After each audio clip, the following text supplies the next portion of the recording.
Since Turing first proposed his test, it has received both intense support and harsh criticism, and it has grown in significance within the artificial intelligence philosophy. The debate over whether or not machines can think has a long history and is deeply rooted in the difference between dualist and materialist conceptions of the mind. Aspects of the Turing test are foreshadowed by René Descartes in his discourse on the method from 1637. Descartes acknowledges that automata are capable of interacting with humans, but he contends that they are unable to react appropriately to statements made in their presence, in the same manner that humans can. Descartes thus anticipates the Turing test by stating that what distinguishes a human from a machine is the lack of an adequate language answer. Descartes does not propose the Turing test as such, even though he prefigures its conceptual framework and criterion, because he does not take into account the potential that future automata could be able to overcome such deficiency. Turing test, AI, and Singularity. Welcome back to my channel.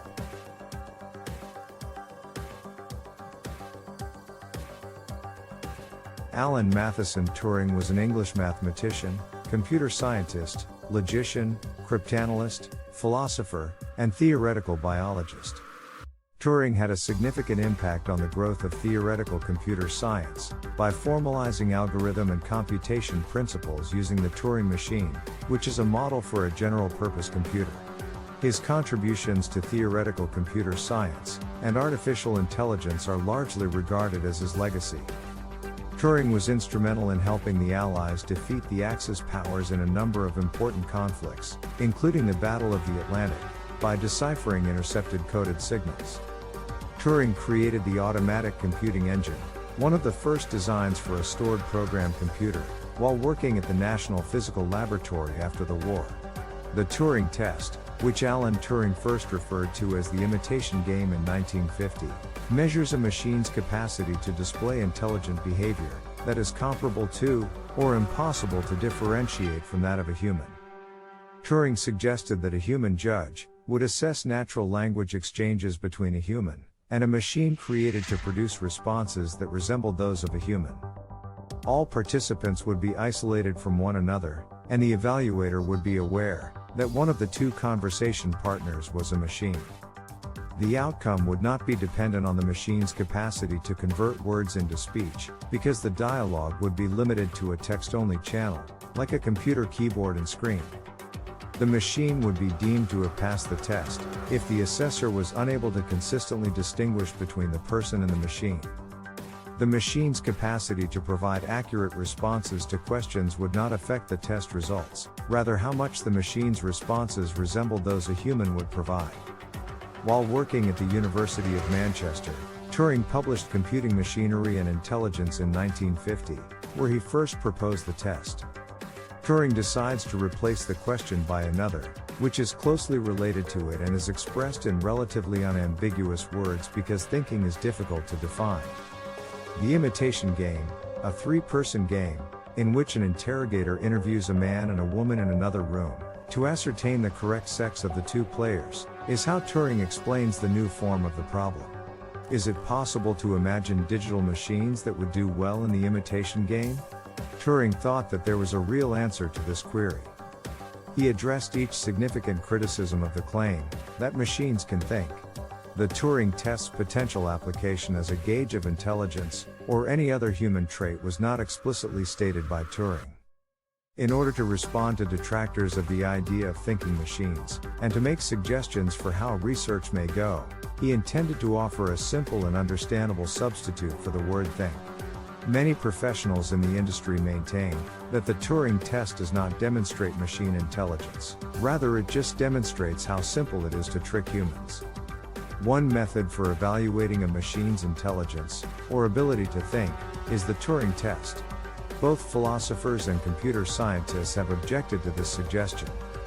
The underlying premise is that an interrogator can tell if a computer is thinking by evaluating how it behaves in comparison to how people behave. The validity of the interrogator's judgment, the utility of comparing simply behavior, and the worth of comparing the machine with a human have all been called into question. Some AI researchers have questioned the test's applicability to their discipline, due to these and other factors.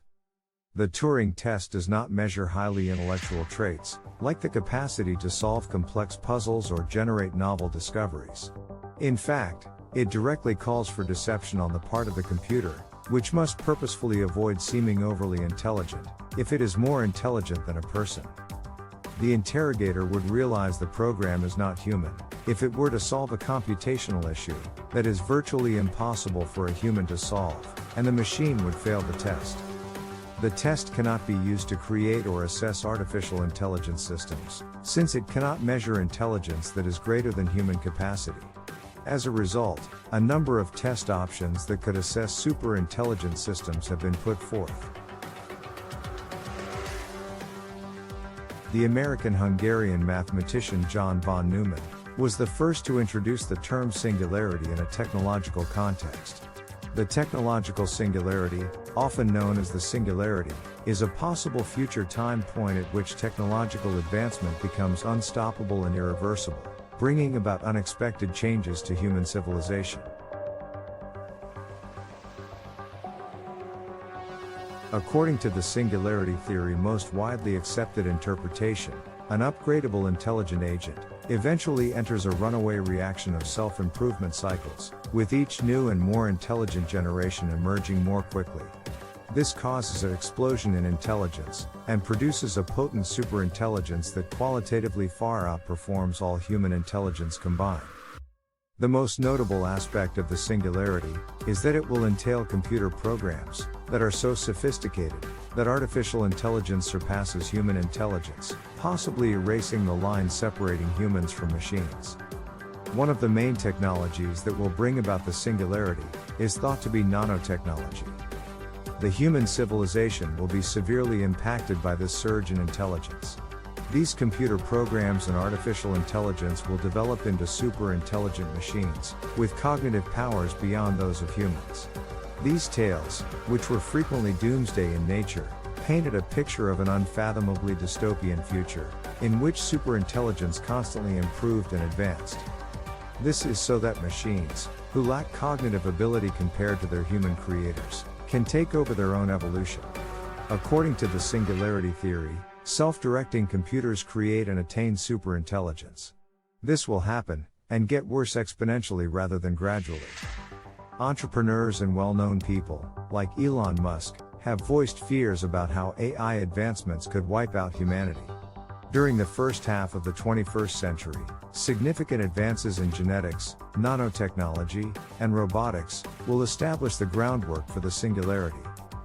Though the phrase technical singularity is frequently used in AI debates, its definition is clouded with controversy.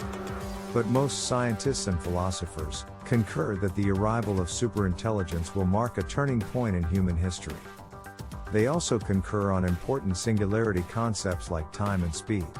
This indicates they agree that intelligent systems will advance more quickly. The idea of endowing humanity with superintelligence is also being discussed. These include genetic engineering, brain implants, brain biological modification, and brain-computer interfaces. A world after the singularity will ultimately be unrecognizable. Humans, for instance, might be able to scan their awareness and save it in a computer. This strategy will enable people to live forever in a virtual environment, or as sentient robots. Researchers and technology forecasters disagree on whether or when human intellect will likely be exceeded.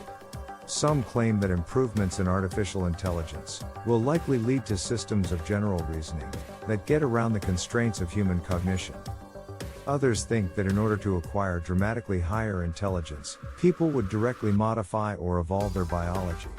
These possibilities are combined in a variety of future study scenarios, which suggest that humans are likely to interact with computers, or upload their thoughts to computers, in a way that allows for significant intellect augmentation.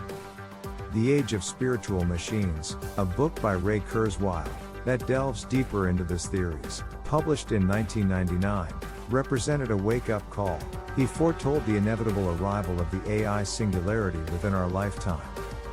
He claims that technology will pave the way to extreme life extension, and will lead to radical life improvement. He claims that we will have the chance to spend some time in 3D virtual settings that seem to be an exact replica of the real world, but this won't be achievable until our nervous system is directly involved. He elaborated on his forecast regarding nanorobotics, asserting that our bodies would include millions of nanobots, devices the size of blood cells that fight sickness, and enhance our memory and cognitive capacities. By 2029, according to Kurzweil, a machine will be able to pass the Turing test. Humanity will be a combination of non-biological and biological intellect that will gradually be dominated by the latter. Technology will allow humans to start linking with each other and becoming close to a collective mind, and we'll all be connected and omnipresent, all plugged into a global network that is connected to billions of people and filled with data. Solar energy will scale up to meet all of the world's energy demands. All of humanity's energy requirements can be satisfied by capturing just 1 part in 10,000 of the solar energy that strikes the surface of the Earth. Solving the energy scarcity will have a major impact. It is believed that the humanity will instantly pass to K1 status.